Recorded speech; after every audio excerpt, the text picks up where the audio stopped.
안녕하세요. 저는 돌싱녀로 돌아온 30대 초반의 지방 사는 여성이에요. 남자 보는 눈이 없다는 말, 혹시 그 말에 공감하신 분이 여기 있으실까 모르겠지만, 저에게 이 말은 뼈아픈 이혼의 기억이기도 해요. 아, 그리고 한 가지 더. 부모가 반대하는 결혼은 하는 게 아니다라는 말도 저에게는 참 아픈 말이기도 해요. 저의 결혼을 아버지가 무척 반대하셨거든요. 저와 남편은 동갑내기로 친구들의 소개로 만나게 됐어요. 남편은 제조업 종사자였고 저는 네일샵을 운영 중이었어요.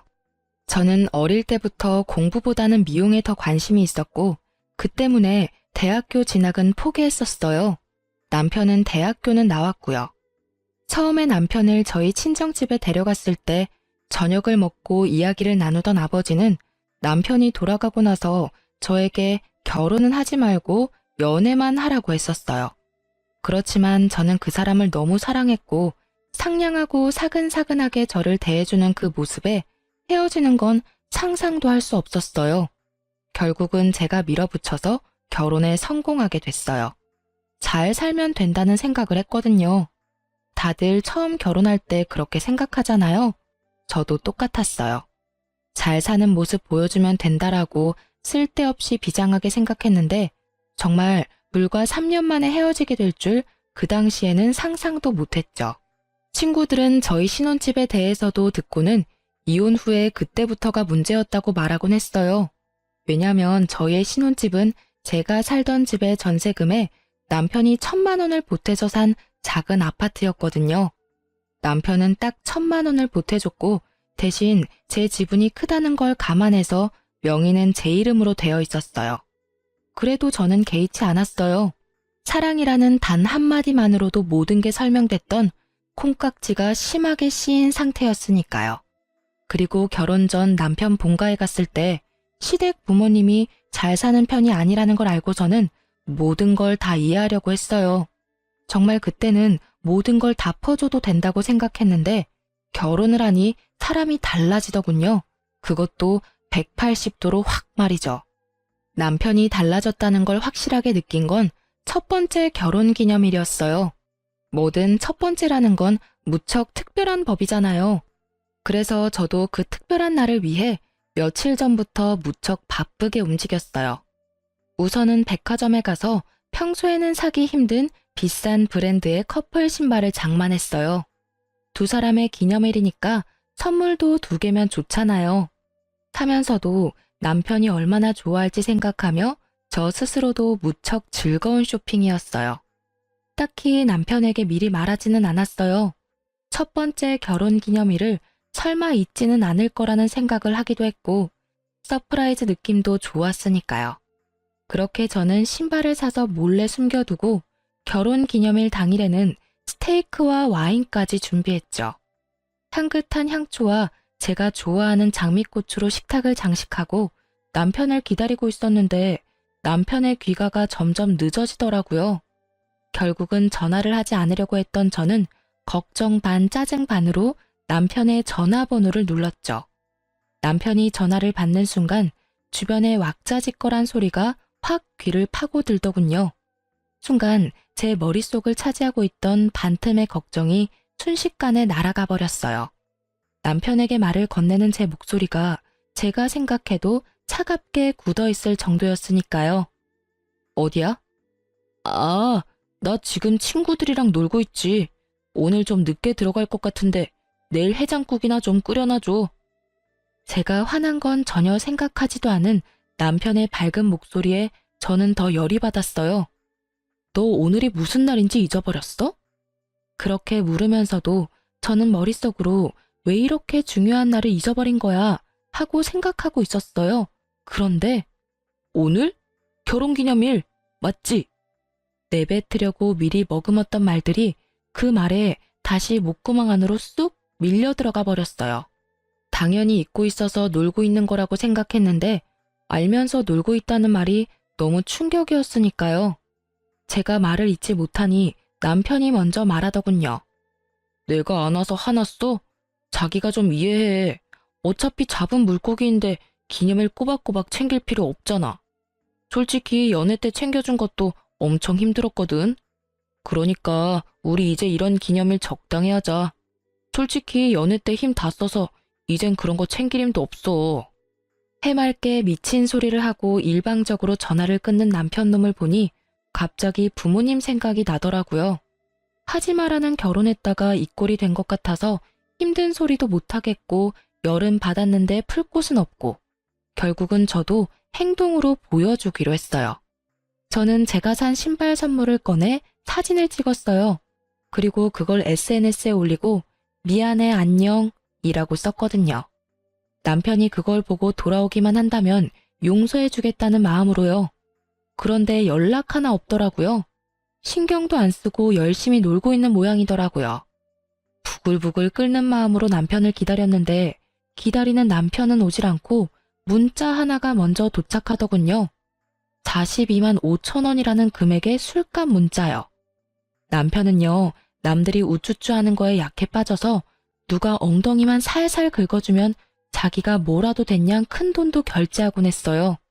그리고 주변의 나쁜 친구들은 모두 그걸 알고 이용해 먹는 거였고요. 결국은 자기가 대단한 사람이 됐다며 정신승리까지 하기도 했죠.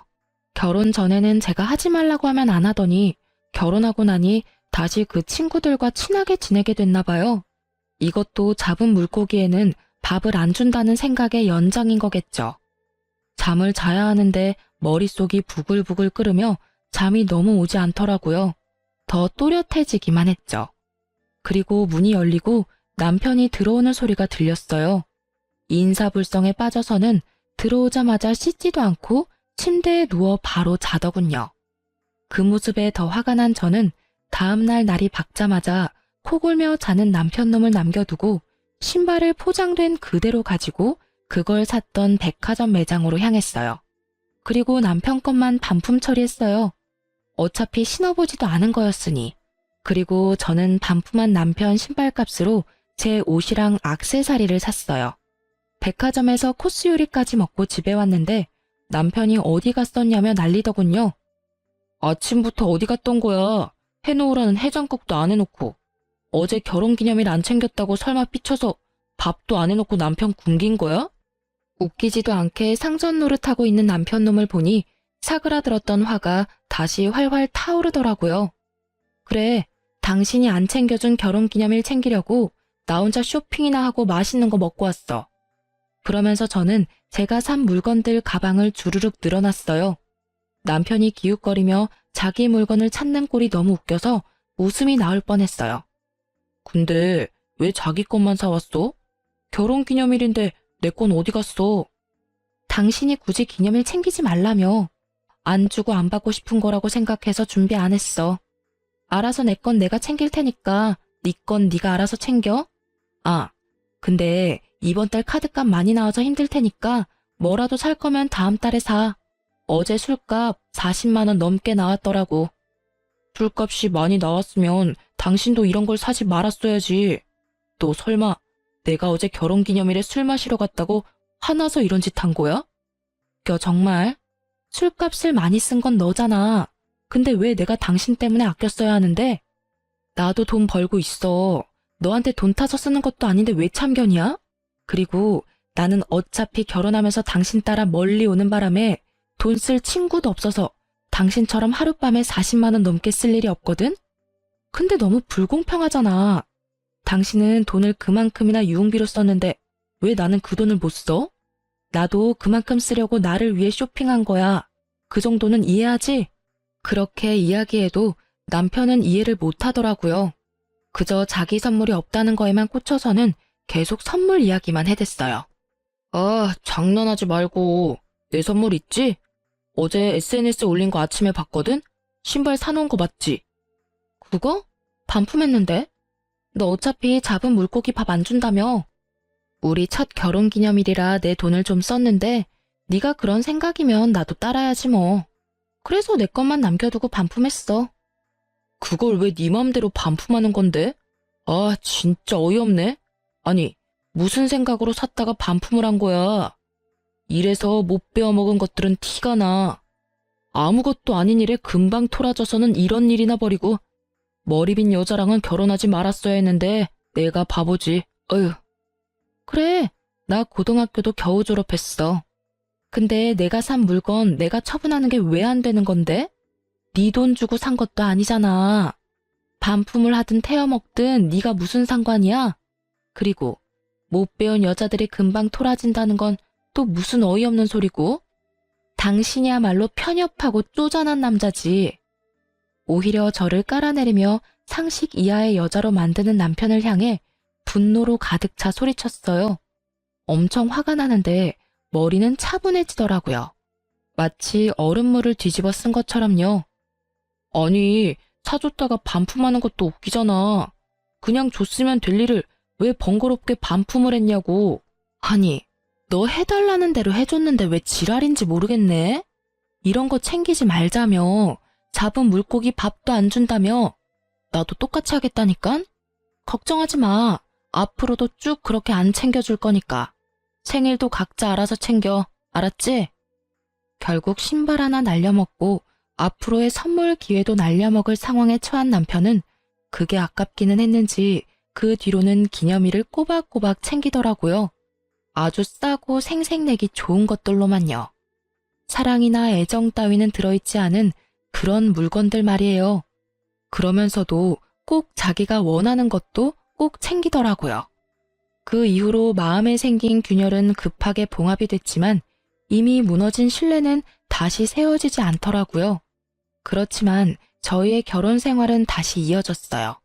그 정도 싸움으로 이혼을 결정하는 사람은 없잖아요. 이때는 그저 남편 놈의 나쁜 면을 하나 정도 알게 됐다는 느낌 정도였거든요. 그런 저를 이혼 생각에 빠지도록 만든 건 그로부터 2년이 되지 않던 어느 날의 일이었어요. 그때는 저희 아버지의 환갑이 곧 다가오고 있을 때였어요. 저희 아버지는 형제가 5이었는데 아버지 위로 두 큰삼촌은 환갑이 되기도 전에 돌아가셨거든요. 그래서 저희 가족에게 환갑은 무척 중요한 행사이기도 했어요. 게다가 그 다음 해에는 시부의 칠순 잔치도 있었기에 남편과 함께 저희는 3년이 다 되어 가도록 돈을 모으고 있었어요. 각자 30만 원씩 돈을 내서 총 60만 원을 한 달에 모았으니까 그 당시에는 2천만 원에 가까운 돈이 저금되어 있었어요. 그리고 그렇게 아버지 환갑을 며칠 앞둔 날 갑자기 시부모님께서 해외여행을 떠나신다고 연락이 왔더라고요. 저는 갑작스레 여행 간다는 연락이 와서 당황했어요. 그 전에 남편이나 시댁에서 말해줄 거라고 생각했는데 당일날 알게 됐거든요. 그래도 두 분이 노후를 잘 보내고 있구나 하는 생각으로 평범하게 지내려고 했는데 그 뒤로 두 분이 단톡방에 올리는 사진들이 무척이나 심상치 않더라고요. 비싸 보이는 침실의 모습과 음식들의 사진, 그리고 무엇보다 배경이 바닷가라는 것을 보고 그제야 두 분이 크루즈 여행을 갔구나 하고 생각을 했던 거죠. 호화로운 모습을 보니 한 사람당 돈 1,000만 원은 깨졌겠구나 하는 생각을 잠시 했는데 불현듯 그 큰 돈이 어디서 났을까 하는 생각이 떠오르더라고요. 시댁이 원래 그다지 부유한 집안은 아니었거든요. 콕 집어 말하자면 돈을 악착같이 아끼며 사시는 분들이라 저렇게 비싼 것들을 살 성격도 못 되시는데 말이죠. 여행이라면 관광버스에 10,000원 주고 가는 것만 생각하시던 분들인데 갑작스러운 크루즈 여행이라니. 게다가 옷도 다 새로 사서 입었는지 무척 비싼 옷을 입고 있더라고요. 저는 순간 쎄한 느낌이 등골을 스치는 걸 느꼈어요. 시부모가 로또에 당첨된 게 아니라면 무슨 일이 생긴 게 틀림없다는 생각으로 남편에게 조심스레 물어봤어요. 근데 당신 시댁 어른들 무슨 돈이 있으셔서 크루즈 여행을 가셨을까? 평소에는 비싼 음식 먹기만 해도 경기를 하시는 분들이시잖아. 그거? 내가 돈 좀 보태드렸어. 명색이 아들인데 이럴 때 효도 좀 해야지. 안 그래? 아버지 칠순도 얼마 안 남고 해서 말이야. 저는 그 말에 화가 났어요. 그렇지만 뭐라 할 수는 없었어요. 자기 부모님 여행 보내드리는데 자기 돈 보태는 거 제가 뭐라고 할 수 있는 상황이 아니잖아요. 그렇지만 우리는 부부고 서로 경제권을 완전히 묶은 건 아니지만 큰 돈 들어가고 나가는 거는 서로에게 알리는 게 좋잖아요. 그래서 제가 남편에게 한마디 했어요. 부모님 여행 보내드리는 거 나도 찬성이긴 한데 그렇게 큰 돈 쓸 거면 미리 나한테 말 좀 해줘야 하지 않아? 게다가 여행 가시는 걸 당일날 아는 것도 좀 그렇고 그런 건 미리 좀 말을 해줘. 어차피 다시 모으면 되잖아. 금방 돈 모았는데 또 금방 모이겠지. 그 말에 저는 잠깐 머리가 멈췄어요. 제가 뭘 들은 건가 싶었거든요. 다시 모으자니 뭘? 재차 확인하는 제 모습에 남편은 태연스럽게 말하더라고요. 우리 한 달에 30만 원씩 총 60만 원씩 모으던 거 있잖아. 그 돈으로 크루즈 여행 티켓 끊고 옷도 사드렸지. 비싼 데 가면 비싼 옷도 입어줘야 하니까. 그 말은 우리가 모았던 2천만 원을 시부모 크루즈 여행에 보탰다는 말이었어요. 저는 완전 빡쳐서 남편에게 꽥 소리를 질렀어요. 그 돈을 왜 네가 멋대로 써? 그건 네 돈이 아니라 우리 돈이야. 너랑 내가 모은 돈. 너 그거 얼마나 썼어? 통장에 있는 돈 다 썼어. 야, 쪼잔하게 그딴 걸로 이렇게 화내는 거 좀 아니지 않아? 쪼잔? 말 그따위로 할 거야? 우리 아버지 환갑이 곧 내일 모레야. 어떻게 할 건데? 그때 드리려고 악착같이 모은 돈을 네가 왜 다 날려? 너 말 이상하게 한다. 무슨 돈을 다 날려? 넌 시댁에 쓴 돈도 날렸다고 하는 거야? 어이구, 그러면서 자기 부모님 환갑은 얼마나 챙기는지. 어차피 환갑 요새 중요하지도 않은데 그냥 넘어가면 될 일이지. 뭘 그렇게 목숨 걸듯 이야기하고 난리야?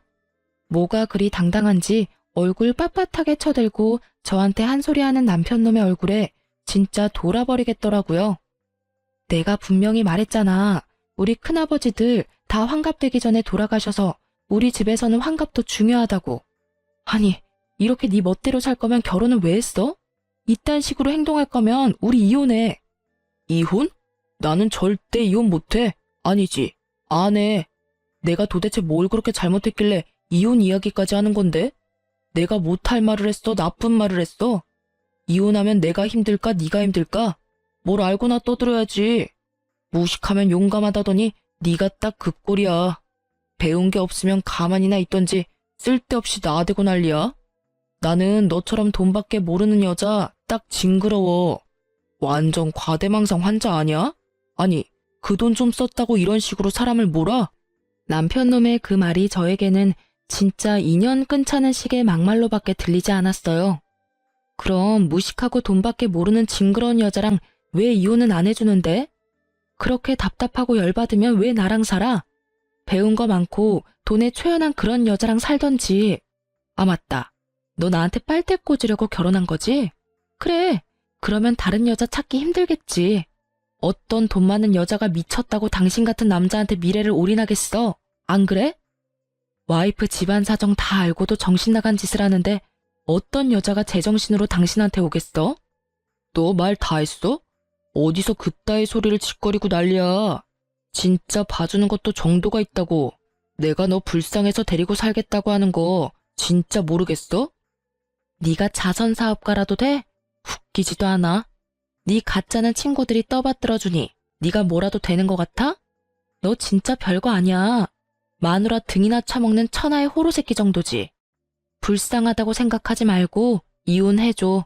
그렇게 저는 이혼을 선언했고 남편을 제 삶에서 분리하는 작업에 들어가기로 했어요.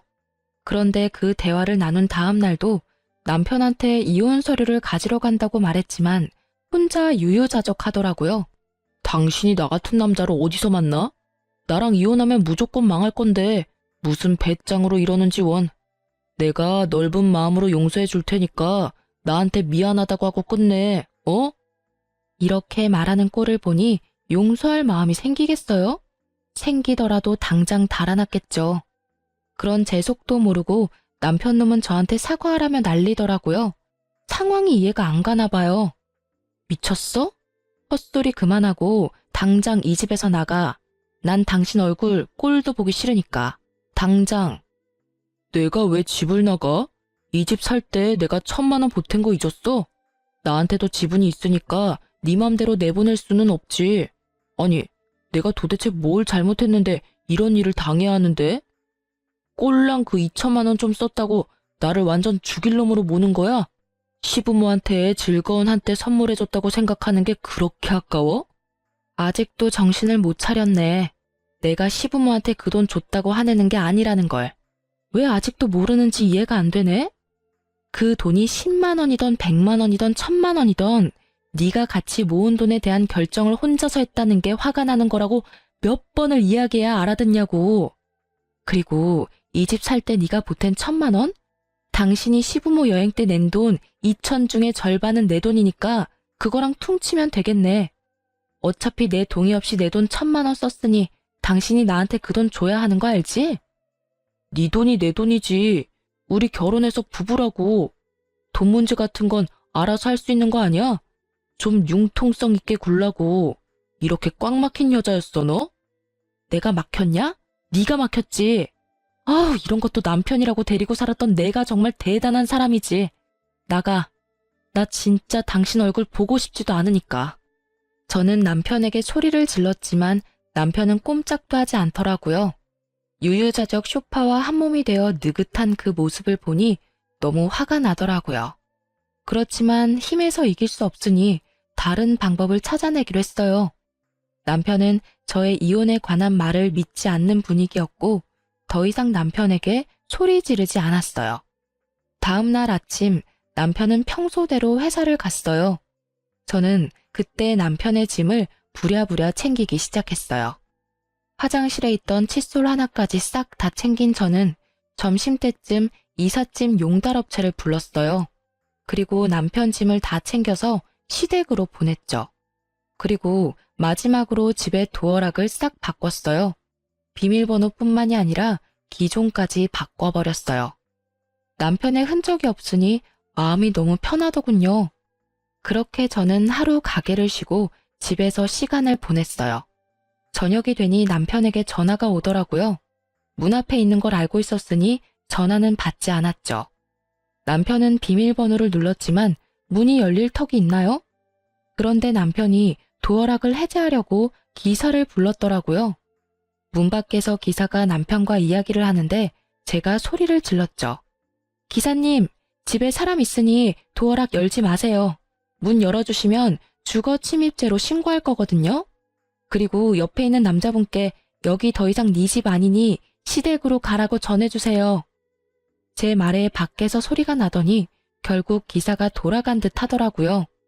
남편은 집에 들어오지 못한 채 밖에서 고래고래 고함을 질렀죠. 야, 문 안 열어? 지금 장난치는 거야 뭐야? 빨리 열어. 열셀 때까지 안 열면 진짜 너 험한 꼴 볼 줄 알아? 이 무식한 여자야. 문 열 생각 없고 짐은 하나도 빠짐없이 시댁에 보냈으니 거기서 지내. 이혼 서류는 내일 보낼게. 장난쳐? 당장 문 열라고. 네가 뭔데 집 문을 걸어 잠궈? 고래고래 소리를 지르던 남편 놈은 옆집 사람의 항의에 결국 꼬리 내리고 시댁으로 가더군요. 저는 속이 시원하더라고요. 남편 놈 얼굴 안 보는 게 어찌나 속이 시원하던지. 다음날 저는 이혼 서류도 시댁에 보냈어요. 시부모님이 안 계시니 그 사이에 해결할 생각이었죠. 그런데 며칠 뒤 크루즈 여행에서 돌아온 시모가 저에게 전화를 했어요. 얘야, 여기 무슨 서류가 왔는데 이혼 서류라고 하는구나. 혹시 너희들 무슨 일이 있니? 우리 집에 아버 모시며 짐까지 다 보내놓고 여기서 회사를 다니고 있으니 대관절 이게 다 무슨 일이야? 어머님, 이런 말씀 드리기 전에 해결하려고 했는데 그 사람이랑 저 이혼하기로 했어요. 지금은 저만 이혼을 원하는 상태고 남편이 계속 거부하면 소송할 거고요. 왜 갑자기 이혼을 해? 너희 그렇게 잘 지내놓고선. 시모의 놀란 목소리가 들렸어요. 저는 시모에게 다 털어놓기로 했어요. 시댁에서도 이제는 알아야 할 상황이기도 했고요. 그 사람이 저희가 같이 모은 목돈을 몰래 혼자 다 썼더라고요. 다른 건 다 용서해도 그건 좀 아니잖아요. 개인 돈도 아니고 우리가 같이 사용하는 돈을 어떻게 그렇게 함부로 사용할 수 있어요? 그럴 리가. 걔는 절대로 그런 애가 아니야. 설마 그렇다 하더라도 필요한 곳에 썼겠지. 필요한 곳이기는 했죠. 두 분 호화 크루즈 여행 갈 때 쓴 돈이 그 돈이거든요. 저도 두 분 여행 보내드리는 거에 불만은 없어요. 그런데 사용할 거라면 최소한 미리 저한테 이야기라도 해야 하지 않나요? 그런데 저는 어머님이 사진 보내기 전까지 여행 가는 거에 대해 아무것도 몰랐어요. 게다가 그 돈은 저희가 양가 부모님 잔치 때 쓰려고 모은 돈이었어요. 특히 저희 아버지 환갑이 바로 코앞인데 그 돈 다 써버려서 저는 지금 해드릴 수 있는 게 없고요. 아니, 이런 걸 다 떠나서 최소한 저한테 미안한 감정이라도 가져야 하는 거 아니에요? 아예 저를 무식하고 돈만 밝히는 여자라고 얼마나 고래고래 소리를 치는지. 그래서 이혼하기로 했어요. 제 말에 시모가 꿀먹은 벙어리가 되더군요. 그 2천만 원을 두 분께 쓴 거 아깝다고 생각하는 거 절대 아니에요. 만약 아버지 환갑이 아니었으면 두 분께 충분히 그런 선물 드릴 수도 있는 상황이었고요. 그런데 그 큰 돈을 같이 모은 사람에게 한마디의 상의도 없이 써버리는 건 그 사람 잘못이 틀림없다고 생각해요. 아니, 잘잘못을 가릴 필요까지도 없이 그냥 제가 그런 사람을 견디지 못하겠어요. 앞으로 집을 옮기거나 사업 때문에 큰 돈이 생기면 이번처럼 똑같이 자기 원하는 대로 돈을 쓰지 않겠어요? 하나를 보면 열을 한다고 제가 봤을 때는 그럴 만한 사람이거든요. 얘야, 우리는 그런 건 생각도 못하고 나는 그저 아들이 개인적으로 모은 돈이라고 생각했어. 내가 생각해도 그게 나쁜 일이기는 한데 그것만으로 이혼하는 건 너무 성급하지 않니? 오해가 있을지도 모르고 또 다르게 생각하면 이해해 줄 수 있을 법도 하고. 그거 하나만으로 헤어지자고 하는 건 아니에요. 그 사람은 저한테 무식하다거나 배워먹지 못했다거나 그런 말을 서스럼없이 쓰거든요. 게다가 제가 하는 말을 하나도 신경 써서 듣지를 않아요. 저희 가족 대대로 환갑을 못 넘긴 분들이 많아서 우리 집은 환갑잔치 중요하게 생각한다고 몇 번을 말했는데도 환갑잔치 2주 앞두고 이런 짓을 벌였으니까요. 와이프를 얼마만큼 아래로 보면 장인어른은 이렇게 홀대하는 걸까요? 이야기를 듣던 시부모도 제 말에는 아무런 말도 더 이상 잊지를 못했어요. 이건 서로 이해하라는 선을 떠난 무척이나 감정적인 상황이 되어버렸으니까요. 예, 며느라가 미안하다. 우리는 그런 것도 모르고 내가 이놈한테 단단하게 일러놓으마. 대체 그 녀석은 어쩌자고 이런 일을 한 거야? 시모가 급히 저에게 위로의 말을 건네더라고요. 그렇지만 이미 상해버린 감정은 다시 봉합되지 않았어요. 결국 이혼 소송이 진행되었고 남편놈은 제가 일하는 네일샵까지 찾아와 제게 소송을 취하하고 돌아오라며 당당하게 굴더군요. 소송 취하하고 빨리 원래대로 다 돌려놔. 너처럼 무식한 여자 누가 데려가? 나 말고는 너 받아줄 사람 없다니까. 그리고 내가 100번 양보해서 이번 환갑 때 50만 원 정도 지원해 줄게. 솔직히 그거면 떡을 치고도 남잖아. 정말 말은 잘하죠. 1,000만 원과 50만 원이 비교가 되는 것도 아닌데 마치 인심 써서 그 정도 해준다는 걸 보니 정말 대단하다 싶더라고요. 지금 나하고 개그하는 거야? 2천만 원을 가져다가 홀라당 해먹고는 고작 50만 원을 준다고? 너한테는 그게 상식이야? 어떻게 눈 하나 깜빡 안 하고 그런 미친 소리가 나와? 그리고 내가 많이 배우지 못한 건 맞지만 네가 인간이 덜 된 놈이라는 건 잘 알겠어. 넌 뭘 그렇게 많이 배웠길래 남이 모은 돈까지 말도 없이 쓰는 미친 짓거리까지 배운 거야? 미친 짓거리? 이게 사람이 봐주니까 눈에 뵈는 게 없지? 나 오늘 여기서 계속 죽치고 있을 거니까 알아서 해. 네가 소송 취하해줄 때까지 나 안 나가.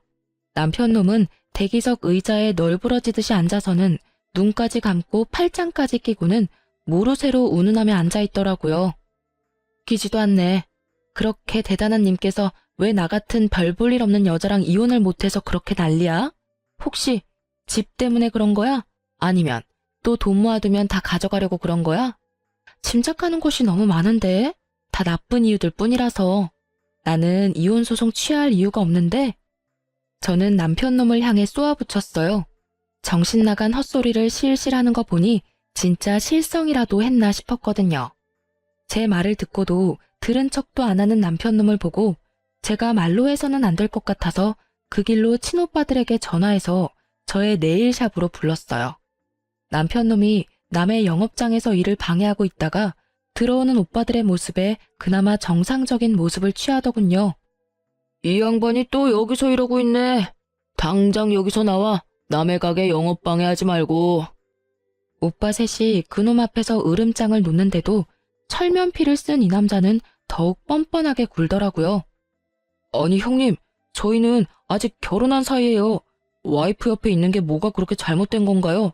그리고 남의 부부 일에 참견하지 마시죠. 잘못이지. 동생이 싫다는데 계속 이러는 거 스토킹인 거 몰라? 그리고 우리는 처음부터 널 우리 가족으로 생각한 적 없어. 동생이 너무 원해서 결혼을 시켜준 것뿐이고 다행스럽게도 이제라도 헤어진다는데 당연히 도와줘야지. 그러니 더 이상 동생 괴롭히지 말고 썩 꺼져. 괴롭히기는 누가 괴롭혔다고 그럽니까? 그냥 오해가 좀 쌓인 것뿐이라고요. 이야기하다 보면 다시 돌아올 일이고 다시 얼굴 맞대고 살다 보면 좋아질 일이고. 마치 자신은 하늘을 우러러 한 점 부끄럼 없다는 듯 당당하게 말하는 걸 보니 제 뱃속이 다 꼬이더라고요. 좋아지기는 혼자 김칫국 마시지 말고 나가라니까. 한 번만 더 우리 동생 괴롭히면 그때는 주저하지 않고 경찰에 신고할 테니까 알아서 하라고. 결국 3명의 오빠들에게 한 소리 거하게 들은 남편놈은 투덜대며 돌아갔어요. 저는 오빠들에게 너무 미안한 마음뿐이었어요. 그렇지만 오빠들은 역시 제 편이더라고요. 저 자식 또 오면 우리한테 전화해. 어차피 우리 다 근처에 있잖아. 우리 없으면 아버지 불러도 되고. 아빠는 너무 미안해서 못 불러. 그렇게 반대하는 결혼했었는데 이제 와서 도와달라고 하는 것도 죄송스럽고. 걱정하지 말래도 아빠가 너한테 쏟는 애정이 보통은 아니잖아. 그러니까 다음에 이런 일 있으면 아버지 불러. 알았지? 저는 오빠의 말대로 하기로 했어요. 그리고 남편놈이 사업장 근처에 얼씬거리기만 해도 오빠들을 소환했어요. 그리고 그렇게 얼마 지나지 않아서 남편놈은 체념한 건지 더 이상 오지 않더라고요. 그리고 이혼 판결이 났어요. 어차피 결혼 생활도 길지 않았고 재산 분할은 예상한 바와 크게 다르지 않더라고요. 그 집은 제 품에 돌아왔지만 사실 더 이상 살고 싶은 마음도 없었고 그 집이 제가 원했던 집도 아니었거든요. 그저 전 남편 사정에 맞춰 찾은 집이었을 뿐이니까요. 그래서 소송 끝나고 법률 관계 정리 끝나고 나서는 후다닥 집부터 팔아버렸어요. 그런데 이렇게 모든 게 깨끗하게 끝났으면 좋았을 텐데 갑자기 전 남편이 제 가게로 다시 찾아왔더라고요. 구질구질하게 구는 남편놈 때문에 진절머리가 날 지경이었지만 가게에서 난동을 피우며 헛소리를 하더라고요. 아니, 왜 네가 집을 가져가? 그 집 살 때 나도 돈 1,000만 원 낸 거 알잖아. 그러면 나한테도 뭐 좀 떨어져야 하는 거 아니야? 이건 한참 잘못됐어. 소송이 잘못된 거라고. 게다가 애초부터 잘못은 네가 했는데 피해는 내가 봐야 하는데 둘이 같이 모은 돈이니 내가 어떻게 쓰던 네가 따라와주면 될 일이잖아. 네가 이해심이 모자라서 이혼을 하게 됐는데 피해는 왜 내가 받아야 하냐고. 구구절절 하는 말마다 내게 잘못을 떠넘기는 걸 보니 여전히 반성이라고는 하나도 안 하고 있더라고요. 그 이야기를 듣고 있던 제가 열받아서 한 소리 하려는데 네일샵 안쪽으로 아버지가 들어오시더라고요. 제가 이혼한 걸 최근에 알게 되신 아버지는 남편놈이 저번에 가게에서 난동 피운 걸 오빠들에게 듣고서는 이렇게 제 작업장 근처에 항상 계셨거든요. 남편놈 오면 꼭 한마디 해줄 거라고 말이죠. 전 남편은 이제는 눈에 뵈는 것도 없는지 제 아버지를 보고도 남편놈은 뻔뻔하게 굴더라고요. 그래도 큰 소리를 치지 못하는 눈치였어요. 아니 이게 누군가? 내 딸하고 이혼한 사람 아닌가? 그런데 왜 여기 있어? 애저녁에 똑똑하고 마음씨 넓은 여자 찾아 떠난 줄 알았더니. 아니 장인어른, 어르신도 생각해보세요. 이 상황이 제가 잘못해서 벌어진 일이냐고요. 저는 우리 부모님께 효도 한번 한 것뿐이고 솔직히 결혼했으면 시댁 부모 챙기는 것도 당연하잖아요. 그런데 왜 제가 이혼을 당하고 집까지 뺏겨야 하는지 이해가 안 돼서 그럽니다. 그래, 각자 부모 챙기는 건 당연하지. 그런데 그럴 거였으면 자네 돈으로 효도하지 그랬어. 마누라 돈으로 생색냈으면서 사과는커녕 뻣뻣하게 굴지 않나. 그리고 무식하다고 욕할 때는 언제고 지금 여기 와서 이러고 앉아있어? 절이 싫으면 중이 떠나는 법이지. 자네가 집 가진 우리 딸이 싫으면 자네가 떠나는 게 맞지 않나? 설마 이제 와서 사랑 같은 정신 나간 소리 하려는 건 아닐 거고. 그럼 그 집이 그렇게 아깝나? 그렇게 말씀하시면 안 되죠. 소송 자체부터가 잘못된 거라고요. 저는 하늘에 맹세코 잘못한 게 없고 왜 피해는 제가 고스란히 다 받아야 되는지 모르겠습니다. 와이프가 시댁을 모시지 않은 게 더 큰 잘못이라고요. 그러니까 같이 살던 집의 절반은 제 것이나 다름없고요. 그게 무슨 말도 안 되는 소리야. 잠깐 기다려봐라. 그래, 자네가 그 집 마련할 때 얼마 냈지? 딱 1,000만 원이라고 알고 있네. 그렇다면 자네가 쓴 2,000만 원에 대해 아무 책임을 물지 않을 테니 자네도 그 집에 쓴 1,000만 원에 대해서는 아무 책임을 묻지 말게. 계산은 그거로 끝이야. 그렇지만 저도 재산 형성에 크게 도움이 됐다고요. 그 부분을 인정을 안 해주시니까. 제가 돈을 벌어서 엄한데 썼겠습니까? 다 가족을 위해서 쓴 거지. 그러니 재산 형성에 도움이 된 거잖아요. 야, 네 그 쓰레기 같은 친구들한테 한 달에 100만 원을 뜯기는 호구가 너야. 그 친구들이 너 좋아서 네 옆에 있는 줄 알지? 다 네가 돈을 그만큼 쓰니까 옆에 붙어서 알랑거리는 거지. 돈 없어 봐. 네 옆에 있겠어? 그래놓고 뭐? 가족을 위해서 썼다고? 결혼하고 기념일마다 날 챙겨주기를 했어? 선물을 사주기를 했어? 아무것도 해준 것도 없는 주제에 뚫린 입이라고 막말한다 이거지? 재산 형성에 도움이 돼? 지랄하네. 돈 한 번 갖다 주지도 않고 쓰기만 한 네가 무슨 자격으로 여기 와서 이러고 있는 거야? 그러고도 네가 인간이냐? 야, 네가 아무것도 몰라서 그러는데 나도 충분히 남편으로서 부부의 일원으로 재산 형성에 도움이 됐다고. 그리고 친구들한테 돈 쓰는 건 유흥비라고. 너랑 외식할 때도 돈 냈잖아. 어디서 못 배운 티를 내? 네가 뭐 법률적으로 아는 게 있긴 해? 어디서 주워들어가지고 어림짐작하는 것 같은데 제발 좀 제대로 알고 이야기를 해. 결국은 아버지 앞에서도 못 배웠네 어쩌네 입을 놀린 남편놈을 보며 저는 눈앞이 캄캄하더라고요. 그 이야기를 듣던 아버지가 한 소리 하더군요. 그래, 자네 말대로 우리 딸이 배움이 부족하기는 하지. 그런데 그렇게 부족한 우리 딸에게 많은 게 하나 있어. 이제 와서 자네한테 이런 말 하는 게 미안해서 말 안 하려고 했는데 말이지. 우리 딸은 돈복이 많지.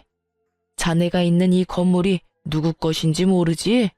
바로 내 것이라네. 그리고 딸은 조만간 이 건물을 물려받을 거야.